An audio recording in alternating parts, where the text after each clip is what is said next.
اس میں ہم لوگ خود چینجز لاتے ہیں تاکہ ایڈجسٹمنٹ ہو سکے, وہ جو ایکویلیبریم ہوتی ہے وہ اٹین ہو سکے. فار ایگزامپل اگر آپ بہت زیادہ آٹو موبائلس بنا رہے ہیں تو یہ آپ لوگوں کی سوسائٹی کا ایک اسپیکٹ ہے کہ آپ لوگوں کی ٹریولنگ میں جو ہے وہ بہت زیادہ پروگرس ہو رہی ہے, لیکن اس کی وجہ سے آپ لوگ کیا کریں گے, آپ لوگ کیا کریں گے, دوسرے جو اس کے جو انٹر کنیکٹڈ پارٹس ہوں گے اس میں آپ لوگ ایڈجسٹمنٹس کر کے آپ لوگ ایڈجسٹمنٹس کریں گے تاکہ ایکویلیبریم جو ہے وہ اٹین رہے. کیونکہ ظاہر سی بات ہے آٹو موبائل بہت زیادہ بناتے رہیں گے, آپ لوگ روڈس کو جو ہے وہ پروگرس نہیں کریں گے, روڈس کے بارے میں آپ لوگ جو ہے ان کو کھلے نہیں بنائیں گے, زیادہ نہیں بنائیں گے, تو کیا ہوگا, ایکسیڈنٹ, ٹریفک جیمس, ڈس ایکویلیبریم آ گئی نا. تو فنکشنلسٹ تھیوری یہی کہتا ہے. اس کے بعد کنفلکٹ تھیوری ہے. کنفلکٹ تھیوری یہ کہتے ہیں کہ جو ہماری سوسائٹی ہوتی ہے وہ بورغوز اور اس کے بعد پرولیٹیریٹ پہ جو ہے وہ کمپوز ہوتی ہے. یہ ہم لوگوں نے پچھلے لیسن میں پڑھا بھی ہے, یعنی کہ وہ لوگ جن کے پاس مینس آف پروڈکشن ہوتے ہیں جیسے زمیندار ہوتے ہیں, اور وہ لوگ جو ورکرز ہوتے ہیں یعنی کہ جو کمی جن لوگوں کو کہا جاتا تھا پہلے زمانے میں, وہ کہتے ہیں کہ یہ جو بورغوز ہوتے ہیں نا یہ اپنے انٹرسٹ کے تحت یعنی کہ ایسی چینجز سوسائٹی میں خود کرتے ہیں جو ان کو فیور کر رہی ہوتی ہیں. ٹھیک ہے, جب وہ یہ دیکھتے ہیں کہ فلاں چینج کرنے سے مجھے فائدہ ہوگا تو وہ خود چینجز لے کے آتے ہیں. ٹھیک ہے, تو وہ کہتے ہیں کہ جو چینجنگ ہوتی ہے نا یہ ایک میجر پلے رول کرتی ہے سوسائٹی کی انیکوالٹیز اور انجسٹسز میں.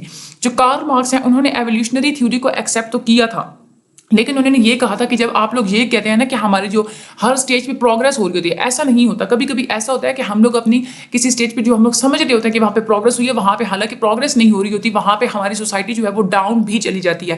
جیسے فار ایگزامپل آپ لوگوں کی سوسائٹی میں اگر کوئی ایسی ترقی ہو رہی ہے, اس نے یہ کہا تھا کہ ہسٹری میں جتنی بھی آج تک جو ہے وہ پروگرس ہوئی ہے اس میں کیا ہوا ہے کہ رچ سوسائٹیز نے ہمیشہ پور کو ایکسپلائٹ کر کے پروگرس حاصل کی ہے. تو اس لحاظ سے دیکھا جائے تو ہماری سوسائٹی میں صرف پروگرس نہیں ہوئی, اگر ہم لوگ پور بیچاروں کو دیکھیں وہ بھی تو لوگ ہیں, وہ بھی تو انسان ہے, تو اس حساب سے ہماری سوسائٹی نے ڈاؤن ورڈ موو کیا ہے. اس کے علاوہ سوشل چینج کے کازز کے بارے میں بتایا گیا ہے. کہتے ہیں کہ سوشل چینج کے بہت سارے ریزنز ہوتے ہیں, بہت سارے فیکٹرز ہوتے ہیں سوشل چینج کے پیچھے.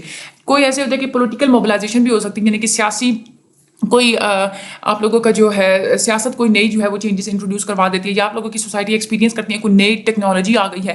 اس طرح سے مختلف فیکٹرز ہوتے ہیں ہمارے سوشل چینج کے. اگر آپ لوگ ٹیکنالوجیکل ایڈوانسمنٹ کی وجہ سے آپ لوگوں کی چینجز آئے گی کہ آپ لوگوں کی سوسائٹی جس طرح سے فنکشن کرتی ہے, جس طرح سے آپ لوگوں کی سوسائٹی میں کام ہو رہے ہوتے ہیں, اس پہ ڈائریکٹ افیکٹ کرتی ہے جب کوئی ٹیکنالوجیکل ایڈوانسمنٹ ہوتی ہے. آپ لوگ دیکھیں مینس آف کمیونیکیشن کیسے چینج ہو گیا. پہلے لوگ فیس ٹو فیس ملتے تھے, اب فون پہ بات کر لیتے ہیں. اکنامک ٹرانزیکشنز آپ لوگ دیکھیں پہلے صرف ایک دوسرے سے لوگ ملتے تھے تو پیسے دیا کرتے تھے, اب دنیا میں آپ کسی بھی کونے میں بیٹھے ہوئے آپ آسانی سے جو ہے وہ اکنامک ٹرانزیکشنز کر سکتے ہیں, پیسے بھیج سکتے ہیں. اب وہاں پہ پہلے جو ہے وہ جنگ لڑنے کے طریقے تلواروں سے لڑا کرتے تھے, اب آپ لوگ دیکھیں کیسے مختلف قسم کے جو ہے وہ ہتھیار آ گئے ہیں. اس وجہ سے ایگریکلچر ایڈوانسمنٹس ہوئی ہیں, انڈسٹریلائزیشن ہوئی ہے, یہ ٹیکنالوجیکل ایڈوانسمنٹ کی مین جو ہے وہ ایگزامپلس ہیں. اس کے بعد آپ لوگ ماڈرنائزیشن دیکھیں. ماڈرنائزیشن کا مطلب ہوتا ہے کہ آپ کی سوسائٹی میں کوئی نیا ٹول آیا, کوئی نئے کلاتھس آئے ہیں, کوئی نیا سوشل انٹریکشن کا وے آیا, کوئی نئے ویلیوز نارمز آئے ہیں, کوئی نیا قانون آیا. تو جب آپ خود ان نئی چیزوں کو اڈاپٹ کرتے ہیں تو وہ ہماری ماڈرنائزیشن ہوتی ہے. ٹھیک ہے, اس کی وجہ سے بھی سوسائٹی میں چینجز بہت زیادہ آتے ہیں. بیوروکریٹائزیشن ہوتی ہے, یعنی کہ ہماری جو بیوروکریسیز ہوتی ہیں وہ کیا کرتی ہیں کہ نئے رولز اور ریگولیشنز بناتی تھیں. جب بھی نئے قانون بنائے جاتے ہیں تو ظاہر سی بات ہے پروفیشنلزم کی بھی نئی ویلیوز آ جاتی ہیں, یعنی کہ آپ لوگوں نے کیسے کام کرنا ہے, کیسے آپ لوگوں نے رہنا ہے, کیسے آپ لوگوں نے جو ہے وہ بہیو کرنا ہے. تو یہ سب کچھ جو ہے وہ ہماری سوشل چینج میں آ جاتی ہیں. اس کے بعد اربنائزیشن, لوگ جو ہے وہ دیہاتوں سے شہروں کی طرف جب موو کرتے ہیں وہاں پہ پیٹرن آف لیونگ ان لوگوں کے اور ہوتے ہیں. پہلے دیہاتوں میں ڈویژن آف لیبر اتنی نہیں ہوتی تھی, لیکن اب ان لوگوں کو زیادہ ڈویژن آف لیبر کا سامنا کرنا پڑتا ہے. پہلے انٹریکشن کم بہت زیادہ ہوتا تھا, اب انٹریکشن یعنی کہ لوگوں سے ملنا جلنا جو ہے وہ بہت کم ہوتا ہے. تو یہ ساری چیزیں ان لوگوں کے سوشل چینج میں آ جاتی ہیں. اس کے بعد کنفلکٹ اینڈ کمپٹیشن, جب بھی جنگ ہوگی تو آپ لوگوں کی سوسائٹی میں چینج آئے گا. جیسے ویمن موومنٹ ہو گئی, ٹھیک ہے, عورتوں کے حقوق کے اوپر بہت ساری موومنٹس ہوتی ہیں, وہ ہوگا تو آپ لوگوں کی سوسائٹی میں چینج آئے گا. کہ پراپرٹی کی وجہ سے سوسائٹی میں چینج آتا ہے, یعنی کہ یہ بہت ساری جو ہے نا competition of resources, equal pay, یہ ساری چیزیں بھی آپ لوگوں کی سوسائٹی میں چینج لے کے آتی ہیں. اس کے بعد ریلیجیس آئیڈیالوجی ہے. آئیڈیالوجی یعنی کہ کوئی بھی نظریہ ہوتا ہے, آپ لوگوں کی جو آپ کا جو مذہبی عقائد ہوتے ہیں یا آپ لوگوں کی جو سیاسی جو نظریے ہوتے ہیں وہ بھی آپ لوگوں کی سوسائٹی میں چینج لے کے آتے ہیں. اچھا, سوشل چینج ہم لوگ کرتے کیوں ہیں, کیوں ہم لوگ سوشل چینج کو اڈاپٹ کرنے کی اتنی کوشش کرتے ہیں, گول کیا ہوتا ہے, کیوں سوشل چینج نیسیسری ہوتا ہے, اس کے بارے میں ہم لوگ پڑھیں گے. سب سے پہلا ہے ریزسٹنس, یعنی کہ کوئی انسان اگر یہ دیکھ رہا ہے کہ باہر کے جو ہے لوگ وہ ان لوگوں سے ان کی آزادی چھیننے کی کوشش کر رہے ہیں, تو وہ کیا کریں گے, مختلف قسم کی نیو موومنٹس لائیں گے, اپنی سوسائٹی میں چینج لے کے آئیں گے. لوگوں سے کہیں گے کہ آپ پروٹیسٹ کریں, آپ وہ سوسائٹی میں سے مختلف چینجز لا کے باہر کے جو وہ آپریسٹ کرنے والے جو لوگ ہوں گے, ان لوگوں سے آزادی چھیننے والے جو لوگ ہوں گے ان کے خلاف وہ لڑیں گے. تو یہ ایک گول ہو جائے گا سوشل چینج کا کہ ہم لوگوں نے ریسسٹنس کرنا ہے.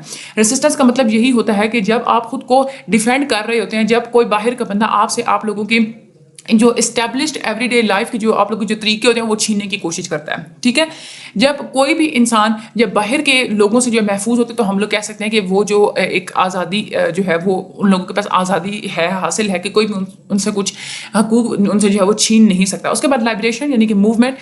جب بھی آپ ایسے کام کرتے ہیں جو کہ آپ لوگوں کی روایتی طور پہ جو سالوں سال جو آپ لوگوں پر ظلم و زیادتی ہوئی چلی آ رہی ہوتی ہے, جب آپ اس کو ختم کر لیتے ہیں تو آپ لوگوں کی سوسائٹی میں ایک سوشل چینج آتا ہے. یعنی کہ آپ سوشل چینج کا ایک یہ بھی گول ہوتا ہے کہ ہم نے آزادی حاصل کرنی ہے. ٹھیک ہے, آزادی حاصل کرنے کا مقصد یہی ہوتا ہے نا کہ ہم لوگوں کو ہمیں جو ساری جو روزمرہ کے جو حقوق ہوتے ہیں اور جو اپرچونیٹیز ہوتی ہیں وہ ہمیں پوری طرح سے حاصل ہوں.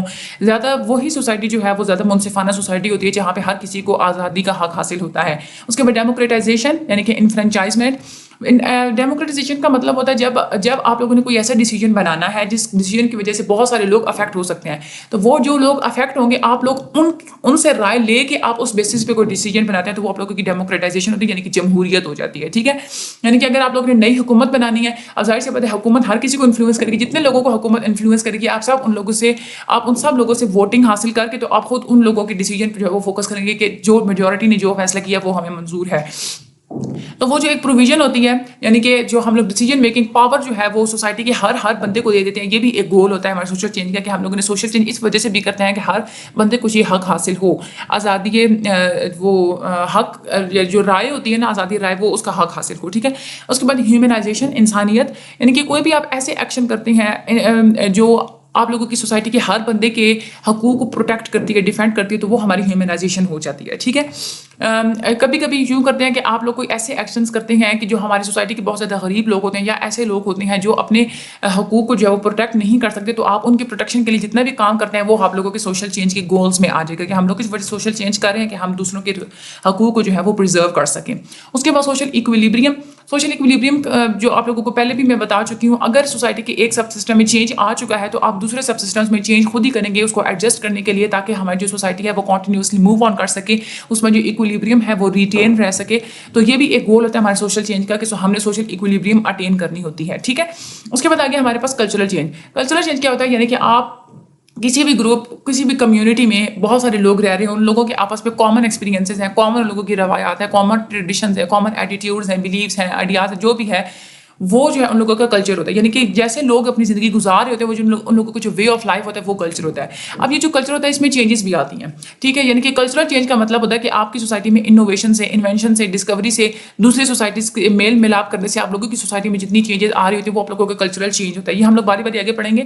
انوویشن کا مطلب ہوتا ہے آپ کو نئے آئیڈیا انٹروڈیوس کرا دیتے ہیں, کوئی نئی چیز انٹروڈیوس کرا دیتے ہیں. انوینشن کا مطلب ہوتا ہے کہ آپ کی سوسائٹی میں جو کام پہلے ہو رہے تھے, جو چیزیں پہلے ہو رہی تھیں, آپ لوگ ان چیزوں کو ری اسمبل کر کے کوئی نیو چیز بنا دیتے ہیں, وہ آپ لوگوں کی انوینشن ہو جاتی ہے.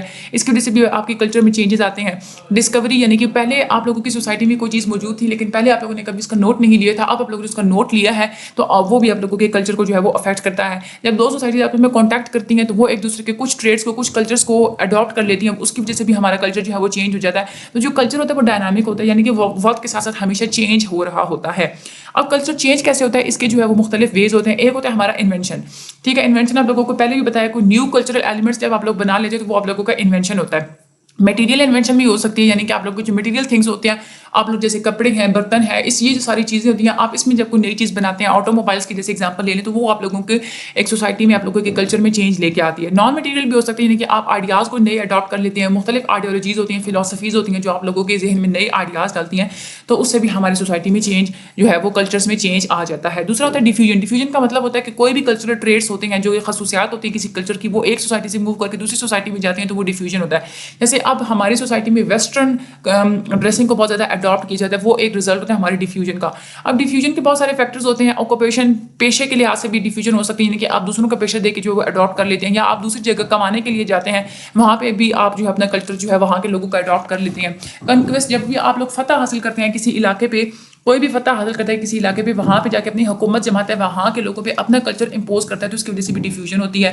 کوئی بندہ باہر کے ملک سے آپ کے ملک میں آیا, یا آپ لوگ کسی دوسرے ملک میں گئے ہیں, دو کلچر جب ایک دوسرے کو دیکھتے ہیں, ان کو ایک دوسرے کے جو پیٹرنس جو پسند آتے ہیں وہ اس کو اڈاپٹ کر لیتے ہیں, وہ بھی ایک ڈیفیوژن ہوگی. اس کے بعد گلوبلائزیشن, یعنی کہ اب تو آپ لوگ گھر میں بیٹھے ہوئے دنیا کے کسی بھی حصے کا کلچر جو ہے وہ دیکھ سکتے ہیں, جو آپ لوگوں کو چیزیں پسند آتی ہیں آپ اس کو آسانی سے اڈاپٹ کر لیتے ہیں. تو ایک گلوبلائزیشن کی وجہ سے بھی آپ لوگوں کے کلچر میں چینجز آتی ہیں. اس کے بعد نیچرل انوائرمنٹ کا بہت زیادہ چینج ہوتا ہے آپ لوگوں کی ایوری ڈے لائف پہ. آپ لوگوں کے جو کلچرل چینجز ہوتے ہیں وہ انوائرمنٹ کی وجہ سے بہت زیادہ جو ہے وہ وقوع پذیر ہوتے ہیں. یہ آپ لوگوں کے فوڈ پیٹرن چینج ہو جاتے ہیں انوائرمنٹ کی وجہ سے. سردیوں میں جو ہے وہ آپ لوگ دیکھ لیں اور سبزیاں ہوتی ہیں, گرمیوں میں اور سبزیاں ہوتی ہیں. اس طرح سے آپ لوگوں کی جو کلاتھنگ ہوتی ہے وہ چینج ہوتی ہے, سردیوں میں اور ہوتی ہے, گرمیوں میں اور ہوتی ہے. اس طرح سے جو آپ لوگوں کی انوائرمنٹ کی وجہ سے آپ لوگوں کی ڈیلی روٹین ساری کی ساری بدل کے رہ جاتی ہے. تو اس وجہ سے انوائرمنٹ جو ہوتی ہے, ہم لوگ نیچر کے ساتھ کیسے انٹریکٹ کرتے ہیں اس پہ بھی بہت زیادہ جو ہے وہ افیکٹ کرتی ہے. تو آج ہم لوگ نے اپنا یہ لیسن کمپلیٹ کر لیا ہے. مجھے اپنی دعاؤں میں یاد رکھیے گا. چینل کو لائک اور سبسکرائب کر دیجیے گا. آگے آپ لوگ پلیز اس چینل کو شیئر بھی کر دیجیے گا تاکہ زیادہ سے زیادہ لوگوں کی ہیلپ ہو سکے. Thank you so much and اللہ حافظ. Take care.